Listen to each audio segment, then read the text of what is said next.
જય હો. આજે હું દીકરી વિશે કહીશ. દીકરી એની રાત કરે તેનું નામ દીકરી, કે નાની એવી રાત ને દીકરી ને તેનું નામ દીકરી. સાહેબ કે તમારી પહેલા તમારી ખુશીની ચિંતા કરી ને તેનું નામ દીકરી.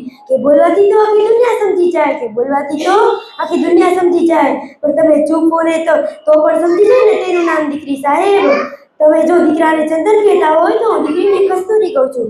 જો તમે દીકરાને ઘરની તિજોરી કહેતા હોય તો હું દીકરીને ઘરનું આંગણું કહું છું, ઘરનું ફળિયું કહું છું. દીકરી વગરના ઘરમાં અવાજ હોઈ શકે, કલરવ હોઈ શકે, પણ ઈશ્વર ના હોઈ શકે. દીકરી એટલે ઈશ્વરના આશીર્વાદ.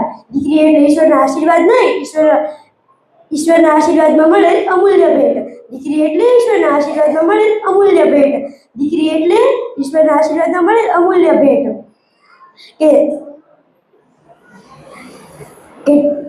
કે બળતી બપોરે ટાઢા પાણીની છલકનો અહેસાસ કરાવે ને તેનું નામ દીકરી. સાહેબ કે બળતી બપોરે ટાઢા પાણીની છલકનો અહેસાસ કરાવે ને તેનું નામ દીકરી. સાહેબ ભલે તારે બંગલે હોય બાગ બગીચા ને પૈસા ભરેલું ગાડું, ભલે તારે બંગલે હોય બાગ બગીચા ને પૈસા ભરેલું ગાડું, પણ મારી આંગણે રમતી દીકરી એ જ મારું રજવાડું. મારી આંગણે રમતી દીકરી એ જ મારું રજવાડું. અસ્તુ જય. ખૂબ જોરદાર તાળીઓ.